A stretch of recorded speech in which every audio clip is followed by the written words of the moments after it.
বিসমিল্লাহির রহমানির রহিম। পরম করুণাময় ও অসীম দয়ালু আল্লাহর নামে শুরু। إن همي فوق همي قد بنى سجنا لظلمي وغدا قلبي أسيرا بين آهاتي وحلمي إن همي فوق همي قد بنى سجنا لظلمي وغدا قلبي أسيرا بين آهاتي وحلمي ودموع العين تبكي إنها الأفراح تشكي ودموع العين تبكي إنها الأفراح تشكي أجرت عني بعيدا وأتى القهر ليحكي هذه الدنيا غزتني دخلت قلبي عمتني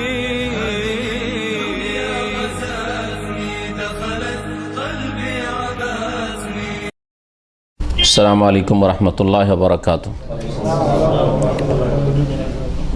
بسم الله الرحمن الرحيم. الحمد لله رب العالمين والصلاة والسلام على سيد المرسلين نبينا محمد وعلى آله وصحبه أجمعين. أما بعد، فقد قال الله تعالى في القرآن الكريم بعد أعوذ بالله من الشيطان الرجيم: كل نفس ذائقة الموت وإنما توفون أجوركم يوم القيامة فمن زهزح عن النار وأدخل الجنة فقد فاز وما الحياة الدنيا إلا متاع الغرور.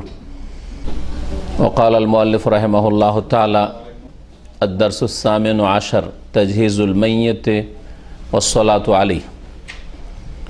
وإليك تفصيل ذلك. أولا، يشرع تلقين المحتضر لا إله إلا الله لقول النبي صلى الله عليه وسلم: لقنوا موتكم لا إله إلا الله. رواه مسلم في صحيحه. والمراد بالموت في هذا الحديث المحتضرون وهم من ظهرت عليهم أمارات الموت. আল্লাহ পাকের সমস্ত প্রশংসা যে আল্লাহ পাক রব্বুল আলামিন আমাদের জন্য যেমন হায়াত দুনিয়ার জীবনের সময় সুনির্ধারিত করেছেন, তেমনি তারপরেই আল্লাহ পাক রব্বুল আলামিন মওত আমাদের প্রত্যেকের তাকদীরে লিখে রেখেছেন। এমন কোনো আল্লাহ পাকের মখলুক সৃষ্টি নেই যার মওত হয় না বা হবে না।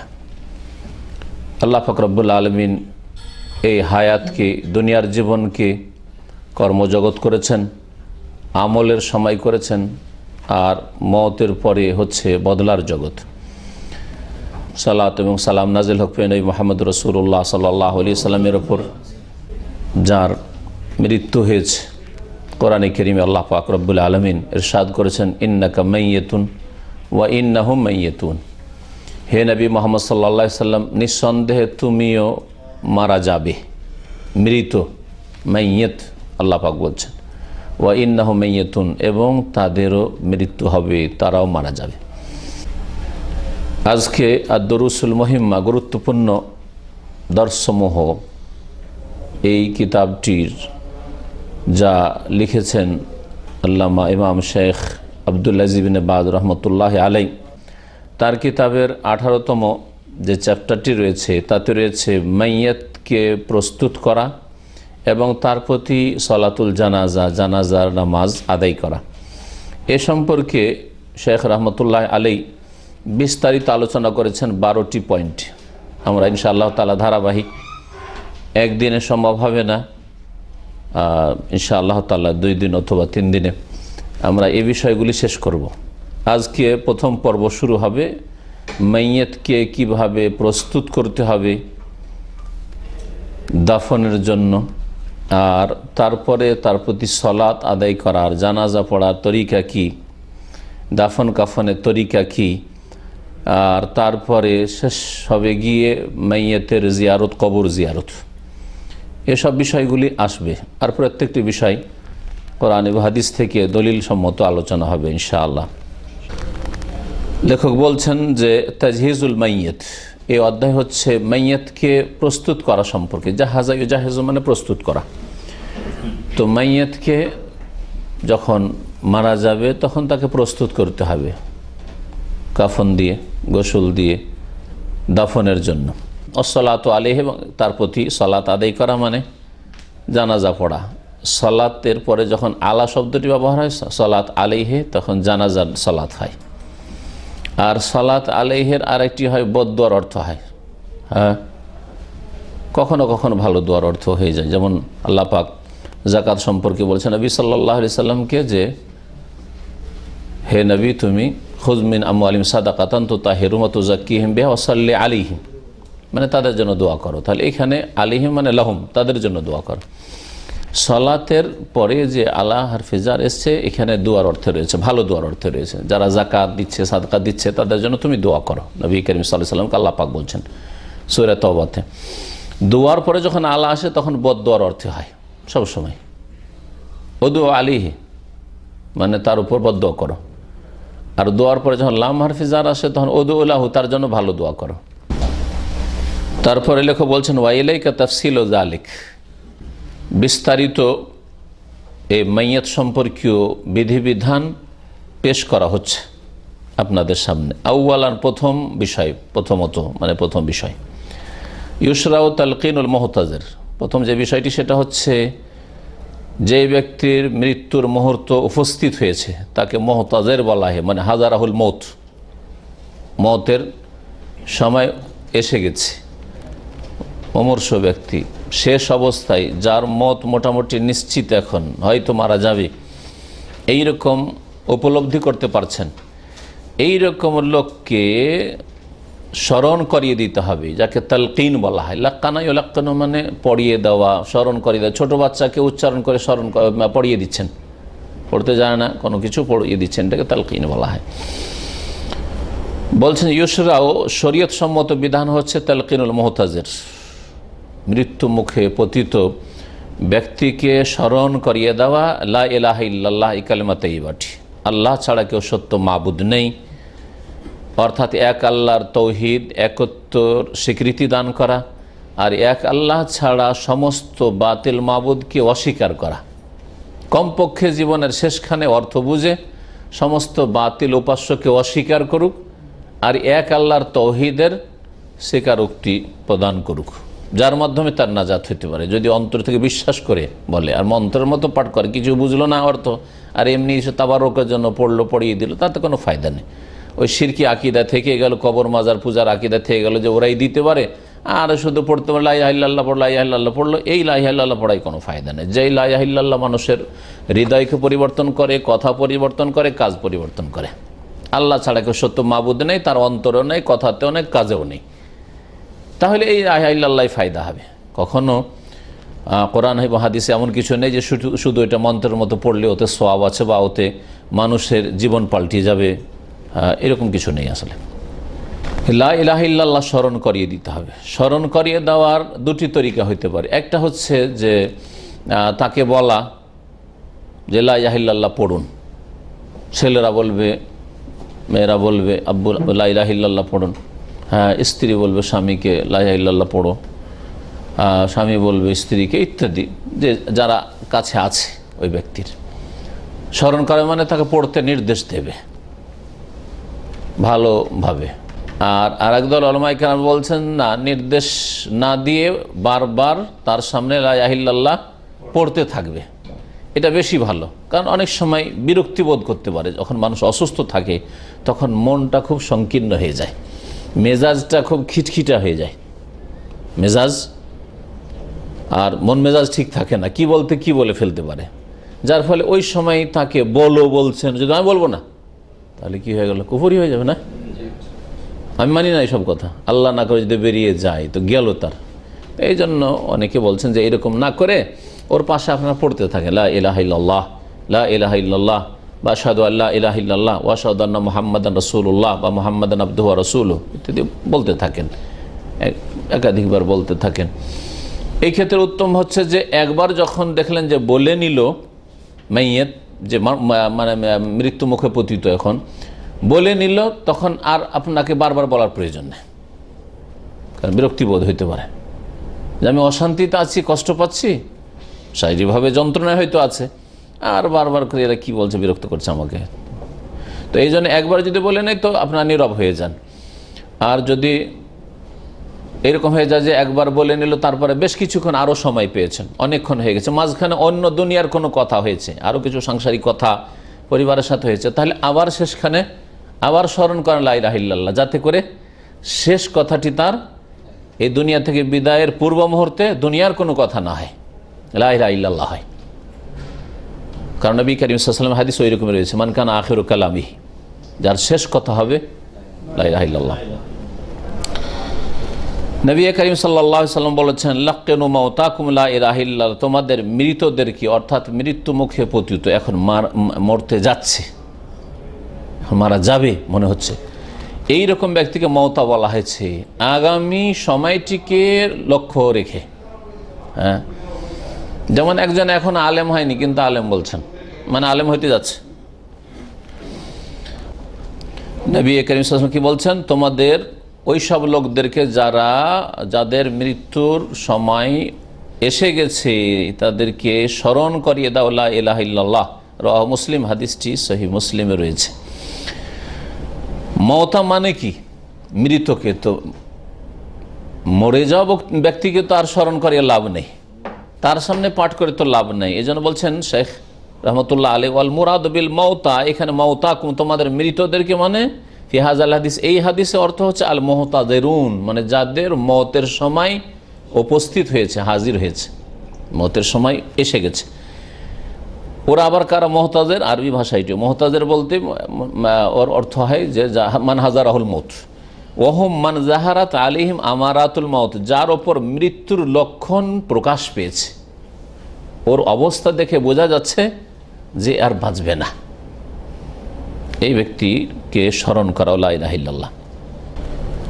কারণ শেষ বাক্য যদি লা ইলাহা ইল্লাল্লাহ হয়, অন্তরের বিশ্বাসের সাথে জবান দিয়ে লা ইলাহা ইল্লাল্লাহ বের হয়, তারপরে কোনো আমল করতে পারুক আর না পারুক সে জান্নাতে যাবে, এই মর্মে হাদিস রয়েছে। কিন্তু অন্তরের বিশ্বাসের সাথে, যাতে করে তার জীবনটা যেন পরিবর্তন হয়ে গেছে। এই জন্য প্রিয় নবী মুহাম্মদ রাসূলুল্লাহ সাল্লাল্লাহু আলাইহি ওয়াসাল্লামের ইবনে হিব্বানে একটি হাদিস রয়েছে, লাক্কিনু মাউতাকুম লা ইলাহা ইল্লাল্লাহ, তারপরে মান কানা আখিরু কালামিহি লা ইলাহা ইল্লাল ইনদাল মউত, কারো যদি শেষ কথাটি লা ইলাহা ইল্লাল্লাহ হয় মওতের সময়, দাখালাল জান্নাতা ইয়াওমান মিনাদ দাহর, তাহলে যে কোনো সময় হোক, যে কোনো যুগে হোক, যে কোনো কালে হোক জান্নাতে যাবে। তার মানে সে যদি চুরিও করে থাকে, ডাকাতি করে থাকে, খুনও করে থাকে, ব্যভিচারও করে থাকে, এগুলোর মানে এই না যে লা ইলাহা ইল্লাল্লাহ সবগুলি মাপ পেয়ে গেছে, জাহান্নামে শাস্তি পাবে, কিন্তু ইয়াওমান মিনাদ দাহর, কোনো এক সময় জাহান্নামে জ্বলে জ্বলেও কি হবে? জান্নাতে যাবে। তাহলে এই হাদিসের অর্থ এই নয় যে মান কালা লা ইলাহা ইল্লাল্লাহ দাখাল জান্নাহ, মান কানা আখিরু কালামিহি, যার শেষ কথা হবে লা ইলাহা ইল্লাল্লাহ দাখালা জান্নাহ, প্রথম চোটেই জান্নাতে চলে যাবে, এটা অর্থ নয়। আর জান্নাতে যাবে একদিন, কিন্তু তার শাস্তি পেয়ে তবে খালেস অন্তর থেকে যদি তওবা হয়ে গিয়ে থাকে, আর সেই তওবা আল্লাহ কবুল করে থাকে, লা ইলাহা ইল্লাল্লাহ পাঠ করলো আর তার সাথে শেষ সময় তওবা করলো যে আল্লাহ যদি আমি বেঁচে থাকি জীবনে আর এরকম গুনাহ করব না, আর তওবার যেগুলি শর্ত আছে সবগুলি পুরা করলো, তাহলে আল্লাহ পাক গফুর রহিম, মাফ করতে পারেন, মাফ হতে পারে, কবিরা গুনাহ মাফ হতে পারে। কিন্তু শুধু লা ইলাহা ইল্লাল্লাহ দিয়ে অন্যান্য কবিরা গুনাহ মাফ হয়ে যাবে না, শাস্তি পাবে আর তারপরে জান্নাতে আসবে, এ হচ্ছে এর অর্থ। আর হাদিস ইবনে হিব্বান এটা প্রমাণ করে, ইয়াওমান মিনাদ দাহর, কোনো কালে, যে কোনো কালে হোক, এক সময় জান্নাতে যাবে যদি লা ইলাহা ইল্লাল্লাহ পাঠ করে মারা যায়। ওয়াইন আসাবাহু ক্বাবলা যালিকা মা আসাবাহু, যদিও এই জান্নাতে যাওয়ার পূর্বে তার ওপর কোনো রকমের আযাব শাস্তি আসুক, মানে জাহান্নামে শাস্তি হোক, কবরের শাস্তি হোক, হাসরের মাঠের শাস্তি হোক, এসব শাস্তি হয়েও কি হবে? জান্নাতে যাবে। আবু দাউদে রয়েছে, মুস্তাদরাক হাকিমে রয়েছে, মুআয রাদিয়াল্লাহু তাআলা আনহু থেকে বর্ণিত, তিনি বলছেন রাসূলুল্লাহ সাল্লাল্লাহু আলাইহি ওয়াসাল্লাম বলেছেন, মান কানা আখিরু কালামিহি লা ইলাহা ইল্লাল্লাহ, যার শেষ বাক্য হবে লা ইলাহা ইল্লাল্লাহ, মিনাদ দুনিয়া, দুনিয়ার শেষ বাক্য লা ইলাহা ইল্লাল্লাহ, আল্লাহ ছাড়া আমার সত্য মাবুদ নেই, দাখালাল জান্নাহ, সে জান্নাতে যাবে। কিন্তু এই কথা বলা হয় দাখালাল জান্নাতা আউয়ালান, দুখুলান আউয়ালিয়ান, প্রথমখানে বলা হয়েছে কি জান্নাতে যাবে। আর একটি বিষয় হচ্ছে এর সাথে সম্পর্কিত, যে মৃত্যু মুখে পতিত ব্যক্তি যে মারা যাবে এইরকম অবস্থায়, শেষ অবস্থায় রয়েছে, এরকম লোককে দেখার জন্য লোকজন ছুটে, তাই না? লোকজন ছুটে ওই সময় গিয়ে ওর আশেপাশে দেখতে যাচ্ছেন, দেখে ফিরছেন, কোনো খারাপ মন্তব্য করবেন না। ভালো গুণগুলি থাকলে বলবেন, আর মন্দ যদি থাকে তো চুপ থাকবেন, বলবেন না। মন্দ কিছু যদি বলেন তাহলে তার জন্য আরো বিপদ হইতে পারে। তাই ভাষ্যকার বলছেন, ওমান হাজার আল মোহতাজের, কেউ যদি এইরকম মুমূর্ষ ব্যক্তির কাছে উপস্থিত হয়, ফালা ইয়াকুলু ইল্লা খাইরান, ভালো কথা ছাড়া অন্য কোনো কথা যেন না বলে। নবী সাল্লাল্লাহু আলাইহি ওয়াসাল্লাম হাদিস রয়েছে সহিহ মুসলিম, ইযা হাদারতুমুল মারিদ, কোনো অসুস্থ ব্যক্তির কাছে যদি তোমরা যাও, আবিল মাইয়াত, অথবা মৃত ব্যক্তির কাছে, মারাই গেছে হয়তো মৃত্যুর পূর্বখানে অথবা মৃত্যুর পরে পৌঁছেছেন দেখতে, ফাকুলু খায়রান, তোমার ভালো কথা বলিও, আল্লাহ যেন তার গুনাহ খাতা মাফ করে, আল্লাহ যেন জান্নাতবাসী করে, লোক ভালো ছিল। মিথ্যা বলার কোনো প্রয়োজন নেই, তার কিছু ভালো দিক আছে, সে ভালো দিক বলবেন, আর না হলে চুপ থাকবেন।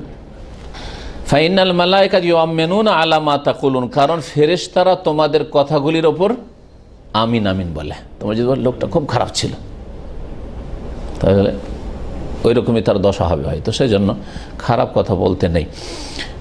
মানুষ মারা যাওয়ার পরে যদি খারাপ দোষ থাকে, খারাপ দোষ বলতে নেই দুটি কারণে। একটা কারণে এই হাদিসে বর্ণনা করা হয়েছে, কি যে ফেরেশতারা আমিন বলতে থাকে। যদি বলেন যে গেছে তো ভালো হয়েছে, এ ছিল বড় ক্ষতি হয়েছে এর দ্বারা, তো এগুলোতে কি হবে, আযাব তার বাড়তে থাকবে। হ্যাঁ, আর যদি কোনো বদ্দুয়ার কথা বলেন তাহলে বদ্দুয়ার উপর আমিনও বলছে ফেরেশতারা। দ্বিতীয় কারণ হচ্ছে যে তার মাধ্যমে যারা তার আপনজন, ওই মৃত ব্যক্তির আপনজন বেঁচে আছে, তাদের কষ্ট হবে, তাদের কষ্ট হবে। আর কোনো মুসলিম ভাইকে কষ্ট দেওয়া, মুসলিম বোনকে কষ্ট দেওয়া গুনাহর কাজ, তাই কিনা? এই জন্য নবী সাল্লাল্লাহু আলাইহি ওয়াসাল্লাম আরেকটি হাদিস রয়েছে, মনে বলা যেতে পারে, লা তাসুব্বুল আমওয়াত ফাতুজু বিহিল আহিয়া, তোমরা মৃত ব্যক্তিদেরকে গালমন্দ করিও না, যে লোকটা খারাপ ছিল, বদমাশ ছিল, চোর ছিল, বেঈমান ছিল, দুর্নীতি করেছে, হ্যাঁ ইত্যাদি ইত্যাদি, কিছু বলিয়েন না, এসব বেনামাজি ছিল, এসব বলিয়েন না। কারণ ফাতুজু বিহিল আহিয়া, যার ফলে কি হবে, যারা জীবিত তার আপনজন আছে তাদেরকে কষ্ট দেবে তোমরা। বলেন সেটা আপনার উপর আমার উপর ফিট করে দেখেন, আমার আপনার যে আপনজন কেউ থাকে, আর যদি বলে অমুকের বাপ ভালো ছিল না, অমুকের ভাই ভালো ছিল না, তাহলে কষ্ট হবে না? যারা আমাদের লোকটা মারাও গেছে, দুনিয়াতে চলে গেছে, তারপরও এদের জবানের অনিষ্ট থেকে সুরক্ষিত নয়, নিরাপদ নয়, কষ্ট দিচ্ছে আমাদেরকে। সহিহ মুসলিমের হাদিস যে ফেরেশতারা আমিন বলে। দ্বিতীয় যে বিষয়টি শেখ উল্লেখ করে সেটা হচ্ছে সানিয়ান, দ্বিতীয়ত, এজা তায়াক্কানা মাউতাহু বা তায়াক্কানা মাউতুহু লাজেমের শেখা, যখন তার মৃত্যু নিশ্চিত, যে এই লোকটি মারা গেছে, লোকটি মারা গেছে, ওগমেজাত আইনাহু ওয়া শুদ্দা লাহিয়াহু লে উরুদুস সুন্নাতি বিযালিক, তখন কি করতে হবে, চোখগুলিকে বন্ধ করে দিতে হবে। অনেক লোক মারা যায় চোখ খোলা থাকে যায়, এরকম থাকে না, দেখেছেন কি আপনারা? জি, চোখ আক্ষেপের সাথে ওই রুহটার দিকে দেখতে থাকে, হাদিস আছে, আমার বডি থেকে আত্মাটা বেরিয়ে চলে গেল, আমার দুনিয়ার সমস্ত স্বাদ শেষ হয়ে গেল, আমার স্ত্রী বিধবা হয়ে গেল, হ্যাঁ ছেলে মেয়েরা আমার ইয়েতিম হয়ে গেল, হ্যাঁ আমার দুনিয়ার কত আশা আকাঙ্ক্ষা ছিল সব চুরমার হয়ে গেল, আক্ষেপ করে দেখতে থাকে। চোখটা বন্ধ করে দিবে, কারণ চোখটা যদি খোলা থাকে তো দেখতে বিকট লাগবে, খারাপ লাগবে পরে লোকজনকে কেউ দেখলে। তাহলে দুই চোখ বন্ধ করে দিতে হবে। অশুদ্ধা লাহিয়াহু, এবং তার যে এই লাহিয়া বলা হয় যেখানে দাড়ি আছে, হ্যাঁ তাই না, এই যে দাড়ির জায়গা, তো এটাকে বেঁধে দিতে হবে যাতে করে হা হয়ে না থেকে যায়।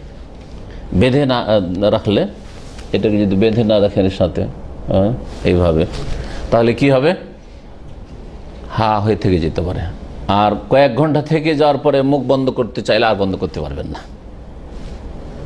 কয়েক ঘন্টা মৃত অবস্থায় যদি হা করে থেকে যায়, তারপরে যতই চেষ্টা করেন আর বন্ধ করতে পারবেন না। আর ওই সময় যদি কারো নজর পড়ে তো দেখতেও খারাপ লাগবে, আর সকল সুরাত রূপ চেহারাটা বিকট হয়ে যাচ্ছে। এর থেকে বাঁচানোর জন্য লে ওরুদিস সুন্নাহ বেজালিক, এই মর্মে যেহেতু হাদিস বর্ণিত হয়েছে, এখন দেখেন ওই হাদিস কি আছে, হাদিস সহিহ মুসলিমে আছে, মুসনাদে আহমদে আছে।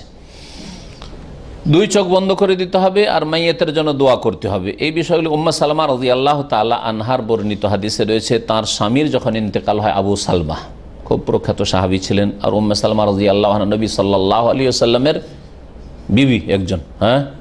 আবু সালমার ইন্তেকালের পরে নবী সাল্লাল্লাহু আলাইহি ওয়াসাল্লামের সাথে বিবাহ হয়। তাআলা তিনি বলছেন, দাখালা রাসূলুল্লাহ সাল্লাল্লাহু আলাইহি ওয়াসাল্লাম আলা আবি সালমাতা, রাসূলুল্লাহ সাল্লাল্লাহু আলাইহি ওয়াসাল্লাম আবু সালমার কাছে প্রবেশ করলেন। কোন সময়? যখন তার ইন্তেকাল হয়। ওয়াকাদ শাক্কা বাসারুহু ফাআগমাযাহু, সেই সময় তার চোখগুলি ফাড়া অবস্থায় ছিল, চোখ খোলা অবস্থায়, চোখ বড় বড় হয়ে আছে। ফাআগমাযাহু, নবী সাল্লাল্লাহু আলাইহি ওয়াসাল্লাম চোখগুলিকে কি করে দিলেন? টিপে দিয়ে বন্ধ করে দিলেন। ইন্তেকালের সাথে সাথে করলে বন্ধ হবে, আপনি 2-4 ঘন্টা এমনি রেখে দেন, তারপর বন্ধ করলে বন্ধ হইতে হবে না, সেই জন্য বন্ধ করে দিতে হয় প্রথমখানে। সুম্মা কাল, তারপরে নবী সাল্লাল্লাহু আলাইহি ওয়াসাল্লাম বলেন, ইন্না রুহা ইযা কুবিযা তাবিয়াহুল বাসারু, যখন রুহটা কবজ করে নেওয়া হয়, আত্মা যখন আল্লাহ পাকের ফেরেশতা মালাকুল মউত গ্রহণ করে নেই, হরণ করে নিয়ে নেই, তাবিয়াহুল বাসার, তখন দৃষ্টি তার পিছনে ছুটে, যে হায় রে আমার আত্মা চলে গেল, আত্মা চলে গেল। সুবহানাল্লাহ। হয়তো বেঁচে থাকা গেলেন আপনি কোনো মানুষ আত্মা দেখতে পারবেন না, কিন্তু যখন মত হয়ে যাচ্ছে তখন হতে পারে সে আখিরাতের জগতে চলে গেছে, বুঝতে পারছে যে চলে গেল আত্মা এখান থেকে।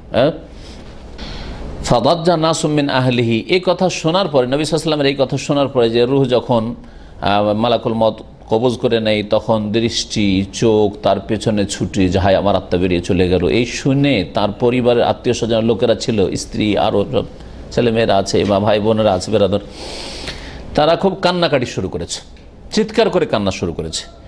ফাকাল, তখন নবী সাল্লাল্লাহু আলাইহি ওয়াসাল্লাম বললেন, লা তাদউ আলা আনফুসিকুম ইল্লা বিখাইর, তোমরা তোমাদের ওপর ভালো দোয়া ছাড়া বদদোয়া করিও না। তোমাদের ওপর মানে তোমাদের মৃতের ওপর। এই সময় যদি চেঁচামেচি করে কান্না করো, এতে মাইয়েতের কষ্ট হবে, আযাব হবে তার ওপর। তোমরা ভালো কথা বলো, দোয়া করো, আল্লাহ তার গুনাহ মাফ করে দাও, আল্লাহুম্মা মাগফির লাহু, আল্লাহুম্মা আরহামহু, আল্লাহুম্মা আইযহু মিন আযাবিল কবর, কবর আযাব দূর করে দাও, রহম করো, মাফ করো, জান্নাত দাও। কিন্তু হইচই করে কাঁদতে থাকবেন অথবা বয়ান করে তার গুণাবলী বর্ণনা করতে থাকবেন, এগুলো খারাপ জিনিস। কেন নিষেধ করলেন এইসব চিৎকার করতে আর কান্না করতে, বয়ান করে? ফাইনাল মালাইকাতু ইউমিনুনা আলা মা তাকুলুন, কারণ তোমরা যা কিছু বলো তার ওপর ফেরেশতারা আমিন আমিন বলতে থাকে। সুম্মা কালা, তারপর নবী সাল্লাল্লাহু আলাইহি ওয়াসাল্লাম দোয়া করলেন মাইয়েতের জন্য। তাহলে বোঝা গেল যে দাফনের আগেই, লোক মারা গেছে এখনো গোসল দেওয়া হয়নি, লাশ রাখা আছে, দোয়া করতে পারেন তার জন্য। আল্লাহুম্মা গফির লি আবি সালামাতা, আল্লাহ আবু সালামাকে তুমি মাফ করে দাও। ওয়ারফা দারাজাতু ফিল মাহদিয়িন, এবং তার মর্যাদা উঁচু করো হেদায়েত প্রাপ্তদের মধ্যে শামিল করে। এক হেদায়েত প্রাপ্ত দলে মাহদিয়িন আম্বিয়া, সিদ্দিকিন, সোহাদা, সালেহিন, নেক লোকেরা, তাদের মধ্যে শামিল করে কি করো? তার মর্যাদাকে উঁচা করো, তাদের মধ্যে মর্যাদা উঁচু করো। ওয়া আখলুফু ফি আকিবিহি ফিল গাবিরিন, আর তার পরিত্যক্ত যারা রয়েছে, বা তার আকিব মানে পরিত্যক্ত হয়, আকিব মানে হয় ওয়ারিসিন। এখানে ওয়ারিসিন বলেন কেন? পরিত্যক্ত অনেক সময় সম্পদের ক্ষেত্রে আমরা ব্যবহার করে থাকি, তো যদিও শাব্দিক অর্থ যা ছেড়ে যাচ্ছে, তাই না, যাকে ছেড়ে যাচ্ছে। আকিবাহু, তার পেছনে যাদেরকে ছেড়ে যাচ্ছে, অর্থাৎ তার উত্তরাধিকারী। ওয়াখলুফু ফি আকিবিহি ফিল গাবিরিন, যারা এখনো অবশিষ্ট রয়েছে, দুনিয়াতে রয়েছে, তার আপনজন বা তার উত্তরাধিকারী, তাদের মধ্যে তার উত্তম স্থলাভিষিক্ত দান করো। খলিফা, খলিফা কাকে বলা হয়? যে অন্যজনের জায়গায় বসে, স্থলাভিষিক্ত যেটাকে বলা হয়। তো তার যে আপনজনরা রয়েছে, তার স্ত্রী ছেলেমেয়েরা রয়েছে, তাদেরকে কি করো? উত্তম স্থলাভিষিক্ত দান করো, তাদের দেখাশোনার উত্তম ব্যক্তি দান করো। কত সুন্দর দোয়া!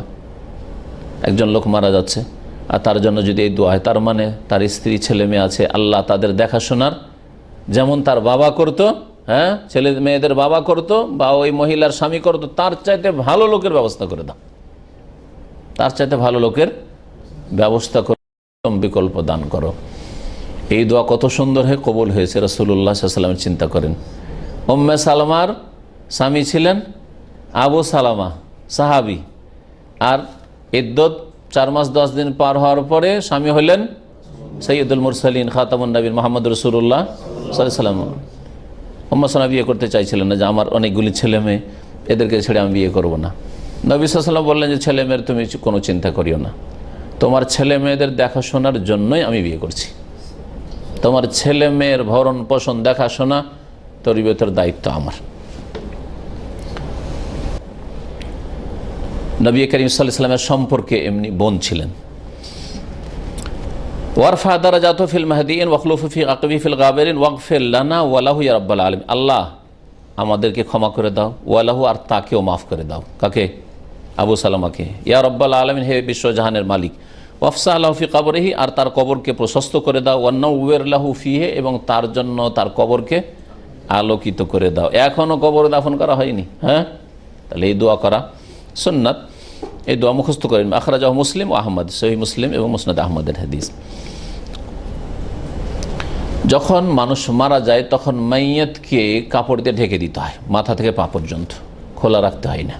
চেহারা খোলা আছে আর ওতে হয়তো মাছি বসতে পারে, অথবা ধরেন লোকজন আসছে সবাই দেখছে না, প্রয়োজন কাপড় উঠিয়ে দেখবে, চেহারা দেখবে, কিন্তু ঢেকে রাখবেন। এটা হচ্ছে সুন্নাত। আয়েশা রাদিয়াল্লাহু তাআলা আনহা থেকে এই মর্মে হাদিস বর্ণিত রয়েছে, আন্না রাসূলুল্লাহ সাল্লাল্লাহু আলাইহি ওয়াসাল্লাম হিনা তুফিয়া সুজ্জিয়া, রাসূলুল্লাহ সাল্লাল্লাহু আলাইহি ওয়াসাল্লামের যখন ইন্তেকাল হয়ে যায়, ওয়াফাত হয়ে যায়, সুজ্জিয়া, তখন তাকে ঢেকে দেওয়া হয়েছিল। তাকে ঢেকে দেওয়া হয়েছে। এই হাদিসে ঢেকে দেওয়া, কি দিয়ে ঢেকে দেওয়া হয়েছিল বলা হয়নি, কিন্তু অন্য হাদিস সুজ্জিয়া বে বুরদিন হেবারা, হেবরি চাদর দিয়ে তাকে ঢেকে দেওয়া হয়েছিল। হেবরি চাদর দিয়ে ঢেকে দেওয়া, আমানে তৈরি হয়তো এই চাদর, এই চাদর দিয়ে তাকে ঢেকে দেওয়া হয়েছিল রাসূলুল্লাহ সাল্লাল্লাহু আলাইহি ওয়াসাল্লামকে। আখরাজাহু শাইখান, হাদিসটি ইমাম বুখারী এবং মুসলিম বর্ণনা করেছেন। তাহলে মাইয়াতকে ঢেকে রাখাই হচ্ছে আসল। যদি কেউ দেখতে চায় একটু মুখটা খুলে দেখাবেন, আর তারপরে আবার ঢেকে দিবেন। মাইয়াত সম্পর্কে একটা কথা বলি, যেটা কিতাবে আসেনি, কিন্তু আমাদের দেশে কুসংস্কার আছে, অনেকগুলি কুসংস্কার আছে, যেগুলি আমার স্মরণে আসবে বলবো। আর যদি আপনাদের প্রশ্নে থাকে এরকম কোনো সংশয়, তাহলে আপনারা পেশ করবেন আলোচনা শেষে। তা হচ্ছে আমাদের দেশের মাইয়াতকে দেখার জন্য নারী পুরুষ দলে দলে ছুটে, মরিয়া হয়ে ছুটে। জীবিত অবস্থায় অসুস্থ থাকলে তেমন দেখতে যায় না, কিন্তু কেউ মারা গেছে তারপরে দেখেন দলে দলে, না নেই? পুরুষ হইলেও মহিলারা ছুটে দেখতে, আর মহিলা হলে পুরুষরাও ছুটে, আছে না নেই? এমন নয় যে মহিলা মারা গেছে সেজন্য মহিলারাই দেখতে যাচ্ছে, পুরুষ মারা গেছে তো পুরুষরাই দেখতে যাচ্ছে। এত দূর যদি হইতো তাহলে তো ঠিকই আছে, যে পর্দার সাথে মহিলা মারা গেছে একজন, সেই জন্য দেখতে যাচ্ছে, আর পুরুষ লোক মারা গেছে সেজন্য পুরুষরা দেখতে যাচ্ছে। কিন্তু এই একটি নাজায়েজ কাজ হচ্ছে যে কোনো মহিলা মারা গেছে, আর সে মহিলাকে গ্রামের এলাকার নারী পুরুষ সবাই দেখতে যাচ্ছে, মারা গেছে এক নজর দেখে আসবে, নাজায়েজ কাজ। জীবিত অবস্থায় যেমন পর্দা রয়েছে, তেমন ইন্তেকালের পরেও পর্দা রয়েছে। কোনো মহিলাকে কোনো পুরুষদের জন্য দেখা যায় না। তারপর কোনো পুরুষ লোক মারা গেছে, কেন মহিলারা দেখতে যাবে? ওই ক্ষেত্রে কেন দেখতে যাবে?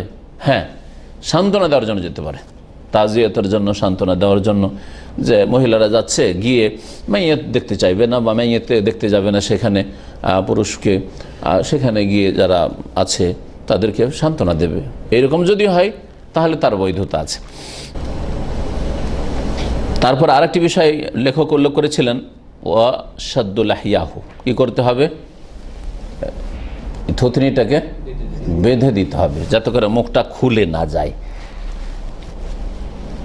আর তার সাথে সাথে খুলে গেলে কি হবে? লি আল্লাহ ইয়াদখুলুল হাওয়া, খুলে গেলে বাইরে থেকে বাতাস ঢুকবে। আবিল মা ইন্দা গোসলি, অথবা গোসল দেওয়ার সময় পানি ঢুকবে ভিতরে। আর তৃতীয় হচ্ছে ওয়ালে আল্লাহ তাতাশাওয়া খিলকাতহু, আর যাতে করে দেখতে বিকট না লাগে, খারাপ না লাগে দেখতে, কারণ যদি হা করে থেকে যায় তাহলে দেখতেও খারাপ লাগবে। তো এইসব রহস্যের জন্য মুখটাকে বেঁধে দিতে হবে, এই থুতনি আর মাথা সহ বেঁধে দিলে আর মুখটা খুলে যাবে না। 3 নম্বর বিষয় শেখ আলোচনা করেছেন, ইয়াজিবু তাগসিলুল মাইয়িত আল মুসলিম, মুসলিম মৃত ব্যক্তিকে গোসল দেওয়া ফরজ। গোসল দেওয়া ফরজ। তো মৃত ব্যক্তিকে গোসল দেওয়া ফরজ। এই ফরজটা কার ওপর? মৃত ব্যক্তির ওপর না মৃত ব্যক্তিদের আত্মীয় স্বজনদের ওপর? আত্মীয় স্বজনদের ওপর। মৃত ব্যক্তি কি করতে পারে? ওর আমল বন্ধ হয়ে গেছে। এ যা মাতাইব না আদম সন্তান মারা গেলে তার কাজ বন্ধ হয়ে যায়। ও না গোসল করতে পারবে, না উজু করতে পারবে, না নামাজ পড়তে পারবে। সুতরাং ওর ওপর গোসল ফরজ হয়ে আছে। হ্যাঁ, মানে দাফন করার আগে ওকে গোসল দিতে হবে। তো এই গোসলটা তার আপনজনরা দেবে। যেমন জানাজার নামাজ পড়া ফারজে কিফায়া, একটা দলে জানাজার নামাজ পড়লে সবাই মাফ পেয়ে যাবে, এরকম গোসলের বিষয়টি। হ্যাঁ, কয়েকজন লোক মিলে গোসল দিয়ে দিলেই সবার পক্ষে হয়ে গেল, এই ফরজ আদায় হয়ে গেল। গোসল দিতে হবে। তবে যদি শহীদ হয়, আর সে শহীদ হচ্ছে শহীদুল মারেকা। শহীদ দুই রকমের, এক হচ্ছে হাকিকি শহীদ, সত্যিকার অর্থে শহীদ, আর একটা হচ্ছে হুকমি শহীদ। হাকিকি শহীদ, সত্যিকার অর্থে শহীদ হচ্ছে যারা আল্লাহ পাকের রাস্তায় সশস্ত্র জেহাদ করতে গিয়ে, হ্যাঁ, জেহাদের ময়দানে শত্রুর হাতে কি হয়েছে? মৃত্যুবরণ করে, শত্রুর হাতে মৃত্যুবরণ করে, সে হচ্ছে শহীদ। দেখেন, আল্লাহর রাস্তায়, দুনিয়ার জন্য নয়। তাহলে দুনিয়ার জন্য না, আল্লাহর রাস্তায়, আল্লাহর দিনকে উঁচু করার জন্য, আল্লাহ পাকের কালেমাকে উঁচু করার জন্য, আল্লাহর দিনকে শক্তিশালী করার জন্য বেরিয়েছে, আর শত্রুর হাতে নিহত হয়েছে, তাহলে সে হচ্ছে শহীদ। এটা হচ্ছে আসল শহীদ। তাহলে আজকাল যেসব শহীদের কথা বলা হচ্ছে সেসব অধিকাংশ শহীদ নয়। মুসলিমকে মেরে শহীদ, বা মুসলিমের কাছে মার খেয়ে খুন হয়ে শহীদ, তারপরে অমুসলিমও শহীদ, বেনামাজি বেদিনও শহীদ, শিরক বিদাতকারী, শিরক বড় বড় শিরক করে তাও শহীদ, আল্লাহ পরকালে বিশ্বাসী নয় সেও শহীদ। এসব শহীদ নয় আসলে, জান না? এদেরকে একটা বিকল্প শব্দ খুঁজতে হইত, কিন্তু আলহামদুলিল্লাহ খুঁজে পাইনি। ইসলামের শব্দটি ধার নিয়েছে, জান না? তাদের নিজের শব্দ তাদেরকে আবিষ্কার করা উচিত ছিল। যখন তারা খেয়াল খুশি তারা শহীদ বলবে, তাদের একটা শব্দ নিজেরাই খোঁজা উচিত ছিল, কিন্তু তারা খুঁজে পায়নি, ইসলামের কাছে ধার নিয়েছে। ওরা শহীদ নয়। এ হচ্ছে সত্যিকার অর্থে শহীদ, হাকিকি শহীদ, আসল শহীদ। আর হুকমি শহীদ মানে বিধানগত শহীদ, আসল অর্থে শহীদ নয়, কিন্তু তার হুকুমটা হচ্ছে যে শাহাদাতের মর্যাদা পেয়েছে। বিভিন্ন মারাত্মক রোগ অথবা এইরকম ধরনের বেশ কিছু দুর্ঘটনা রয়েছে যেগুলি নবী সাল্লাল্লাহু আলাইহি সাল্লাম উল্লেখ করেছেন। তো এইরকম কিছুতে যদি ইন্তেকাল করে, নবী সাল্লাল্লাহু বলছেন যে আশ-শুহাদা ও সাবআতুন, হ্যাঁ, শহীদ হচ্ছে 7 প্রকারের। তার মধ্যে মহামারীতে যদি কেউ মারা যায়, মহামারী যেসব রোগে, হ্যাঁ, গ্রামের লোক বেশি সংখ্যায় মারা যাচ্ছে, এক বাড়িতে 2-4-5 জন মারা গেল, আবার আর এক বাড়িতে রোগ শুরু হলো, মারা গেল কলেরা, তারপরে ধরেন বসন্ত, হ্যাঁ, গোটি বসন্ত এককালে হইতো, এইরকম ধরনের রোগগুলি যেগুলি আছে। আর তারপরে প্রসব বেদনায় যদি কোনো বাচ্চা ভূমিষ্ঠ হওয়ার সময় যদি নারী মারা যায়, তারপরে নবী সাল্লাল্লাহু আলাইহি সাল্লাম বলেছেন যে পেটের রোগ, পেটের কামড়ে বা পেটের মারাত্মক রোগ ছিল, আল মাবতুনু শাহিদুন। তারপরে আল গারিক ও শহীদিন, পানিতে ডুবে যদি কেউ মারা যায়, হ্যাঁ, আল হারিক ও শাহিদুন, আগুনে জ্বলে কেউ যদি, হ্যাঁ, আগুনে জ্বলে গেছে, মারা গেছে, আগুনে জ্বলে গেছে মানে আত্মহত্যা করার জন্য না, ফেঁসে গেছিল আগুনে, হ্যাঁ, ইচ্ছা করে সাঁতার জানে না আর ডুব দিয়েছে, আত্মহত্যা করার জন্য শহীদ হবে না, না। তো অনিচ্ছাকৃত, জি, ওইরকম আল হাদম ও শাহিদুন, যদি দেয়ালে চাপা পড়ে, তো আল হাদম নবী সাল্লাল্লাহু আলাইহি সাল্লামের জামানায় হাদম মানে দেয়ালে চাপা পড়ে, তখন দেয়ালে ছিল, গাড়ি ছিল না, কিন্তু এখন গাড়ি চাপা পড়ে যদি মারা যায়, তাহলে কার দুর্ঘটনায়, ট্রেন দুর্ঘটনায়, বাস দুর্ঘটনায় যদি কেউ মারা যায় তো শহীদ হবে না? হবে না? শহীদ হবে। এগুলি হচ্ছে হুকমি শহীদ। এদেরকে গোসল দিতে হবে না? হবে না? এইটা হচ্ছে আসল মাসলা আমাদের, হ্যাঁ, দিতে হবে। এরা হুকমি শহীদ, বিধান, এরা শহীদের মর্যাদা পাবে, কিন্তু যেগুলো শহীদ, আসল শহীদের যে মাসলা, খাস মাসলা রয়েছে, যে কি করতে হবে, তাদেরকে গোসল দিতে হবে না, হ্যাঁ, তারা ওই রক্ত নিয়ে কিয়ামতের দিন উঠবে, ওই হুকুম তাদের জন্য নেই। সুতরাং যারা অ্যাক্সিডেন্ট করে মারা গেছে তাদেরকে গোসল দেওয়া সম্ভব হলে গোসল দেবে। যদি একেবারে দেখা যায় যে হাত পা ভেঙে চূর্ণ বিচূর্ণ হয়ে গেছে, গোসল দিলে মুশকিল হয়ে যাবে, তখন অনেক সময় গোসল দেয় না। নবী করিম সাল্লাল্লাহু আলাইহি সাল্লাম বলেছেন মাইয়েতের গোসল সম্পর্কে, একজন ব্যক্তি সাহাবী নবী সাল্লাল্লাহু আলাইহি সাল্লামের হজের বছর ইহরাম অবস্থায় ইন্তেকাল করেছিলেন, তার সম্পর্কে বলে ইগসিলুহু বিমাইন ওয়া সিদরিন, তোমরা তাকে গোসল দিও পানির দ্বারা আর বরই পাতা দিয়ে, পানি আর কুল পাতা দিয়ে। বরই পাতা কেন ব্যবহার করতে বলা হয়েছে? এতে আবার কি হিকমত হইতে পারে?